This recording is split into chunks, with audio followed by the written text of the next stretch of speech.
Alright, lads. Today is a new episode of Real Talk, and today's subject is friendships. This is not about relationships, love. I will make a whole video about that, a whole new episode about that.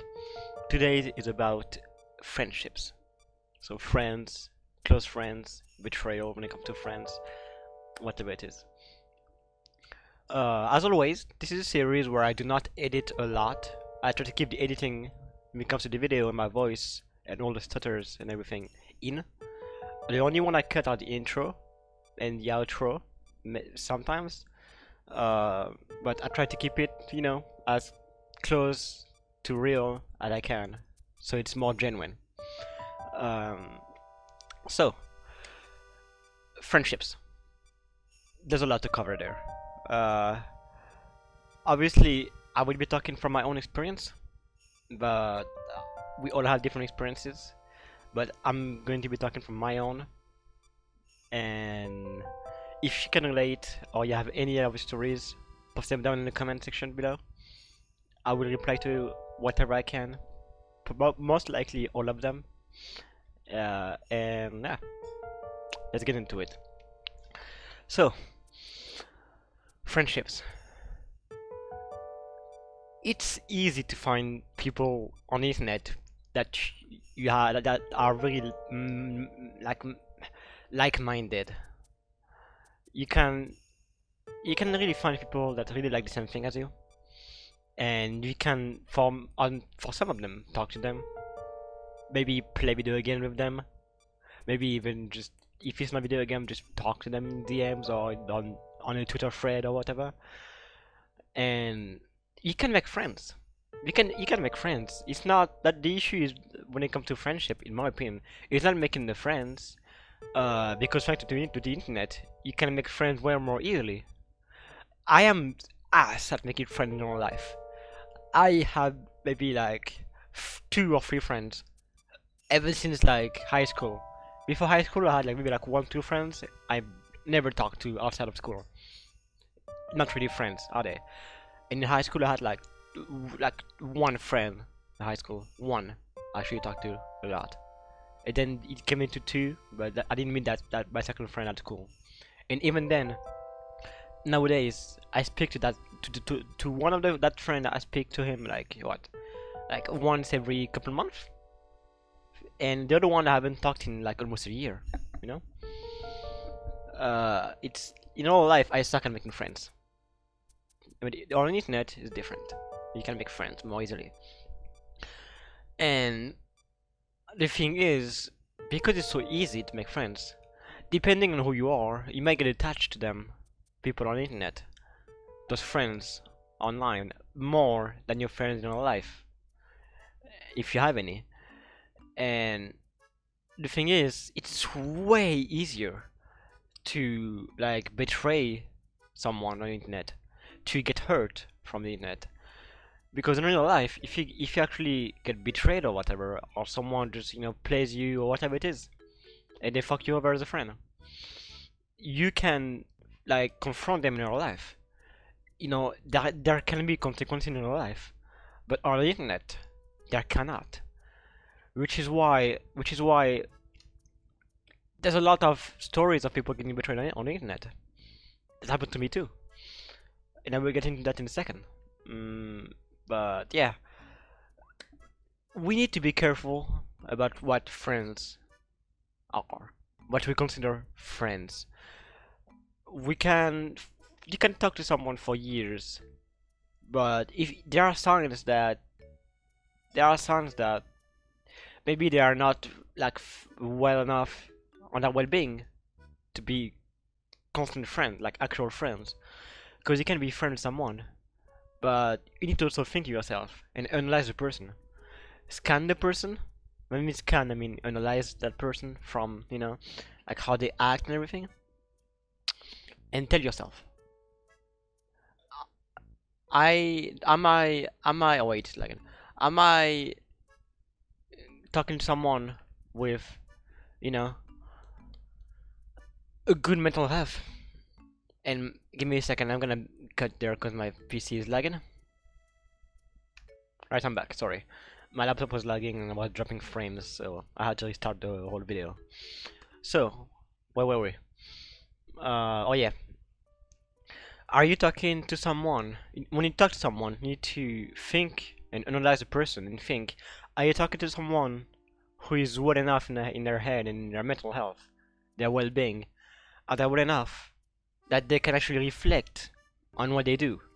And because if you are friends with that person and then they do something, for example, that's not good, that's bad, or they do something bad to you,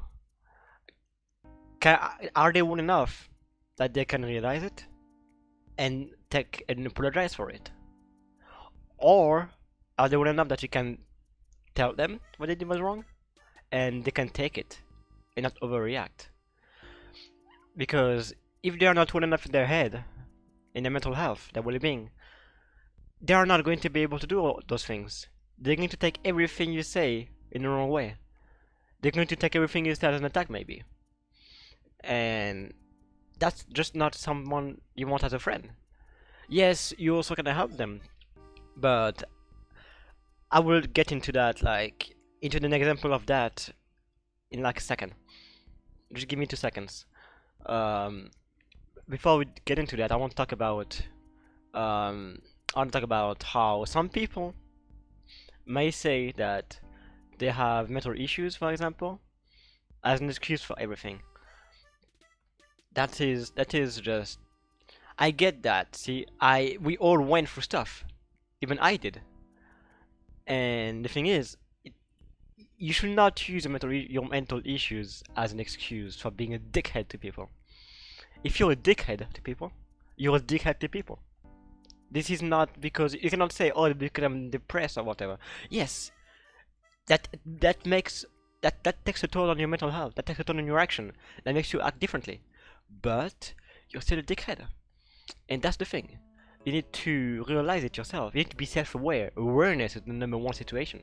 The number one thing you need to be aware of. That made no sense what I just said.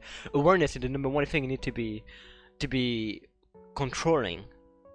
Awareness is your number one friend, and the thing is, people don't have that. So you might get into a friendship with someone who is not aware. They are not aware of anything of themselves and what goes on around them. That's bad. That's very bad. I'm going to give you an example right now.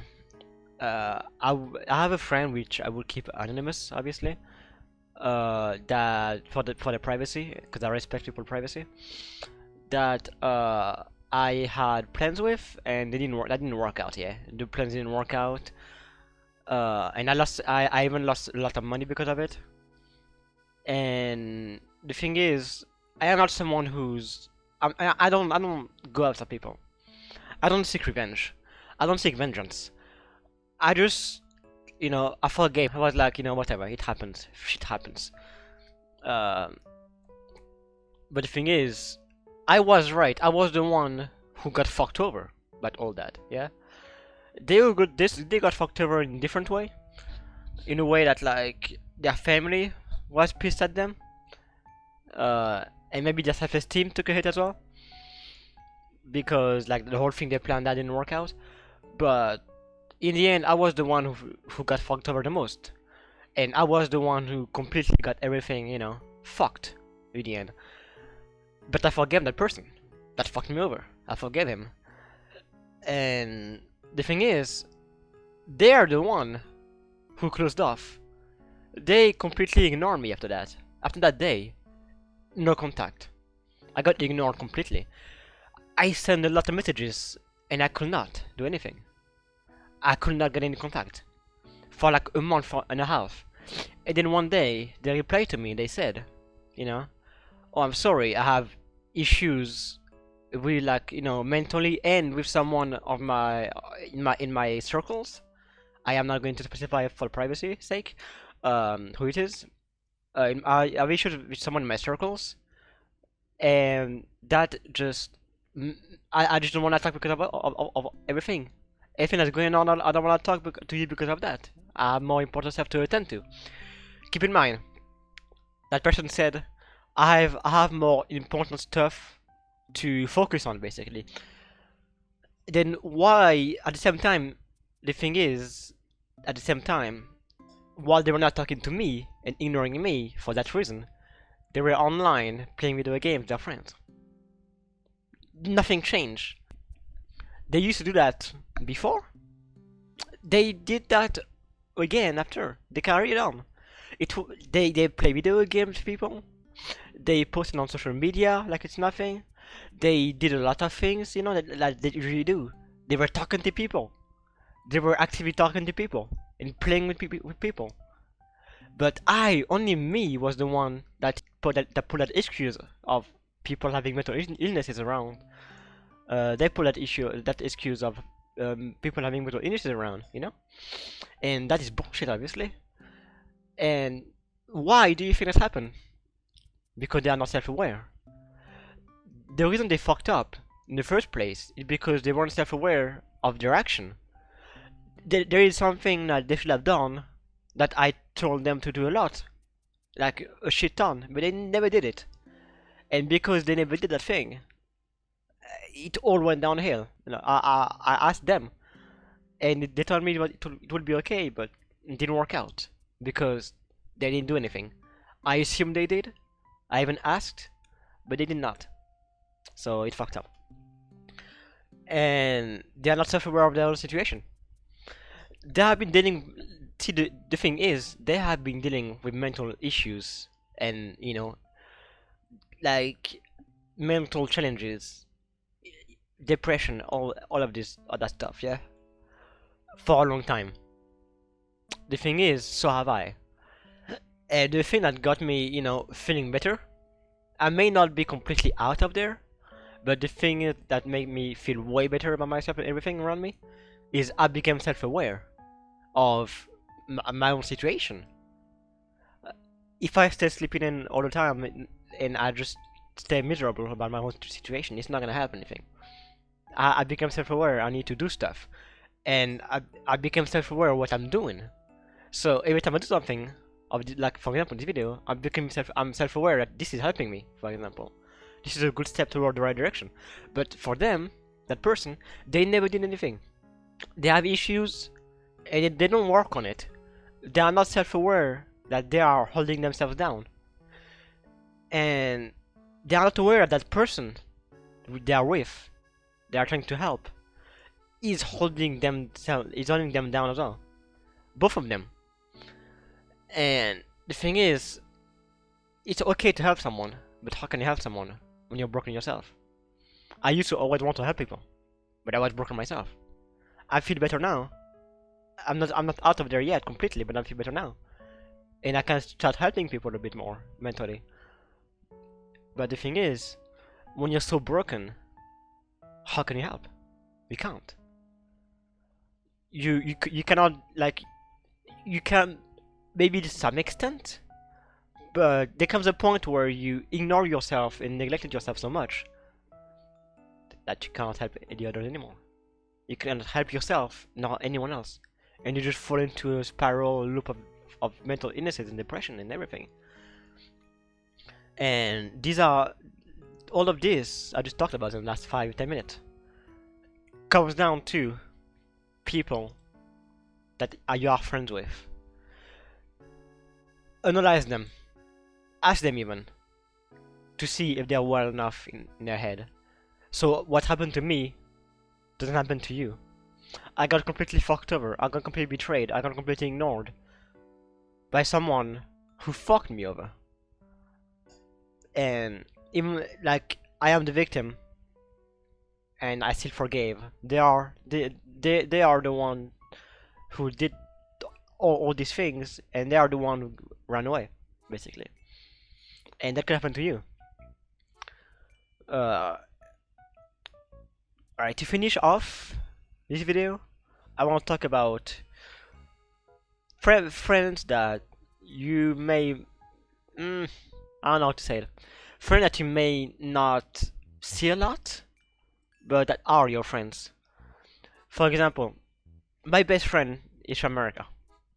They are from America. And I'm French myself. I live in France, so we never saw each other. We talk a lot on the internet, but there's been times in our past 4 or 5 years, I've known that person, where we don't talk. We didn't talk. For like months, we didn't talk. They were still my best friend. When we had stuff that went wrong, we would come to each other and talk to each other. And there's people which you talk to every day that you cannot say anything to them personal because you know they're not real friends. They just pretend friends, let's say, because you know they're not acting genuinely towards you.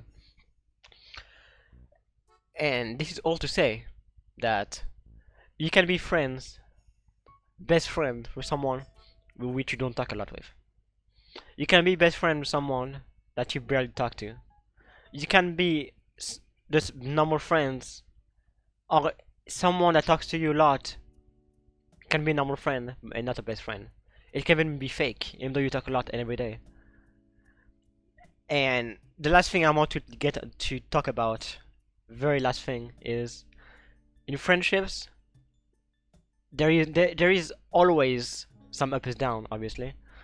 But the thing is, people think because there are up and downs, you cannot avoid them, but you can. You absolutely can avoid the up and downs of friendships, of anything, any relationship. You can avoid arguing with anyone, even your friends. I have one of my best friends which I argued with a lot, and we are still friends back to this day, because we are mature, we are adults, and we came back to apologize to each other. You know, we didn't just keep all the grudges and say, oh fuck that person, and seek revenge. We never did that.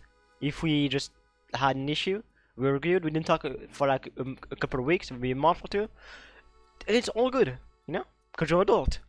And in those months we didn't talk, we didn't seek any revenge or anything. We didn't seek to humiliate the other, we didn't seek to do anything.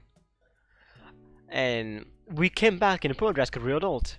Unlike that person who fucked me over, which is very childish. We are adults. We came back to apologize. You know, that's the very least you can do when you have an argument with someone, a friend of you. When you have an argument with a friend, apologize. Some people may find that hard. I don't personally. Apologize if you're in the wrong. And if you're the one that got fucked over, don't pressure the other person to apologize. Instead, try to talk to them and like get what they want to say. Try to get the words out of them. Anything. To know what they're thinking a bit. Because if you don't, you might have lost a friend. And if you try to get word out of them, but they don't, you did not lose a friend. You lost a fake friend. That said, I hope you will take care of yourself. It's April 18th, 2020. When I'm recording this at 8:04 p.m. You'll take care. Coronavirus is all around. Please stay safe at home. I love you all. Take care.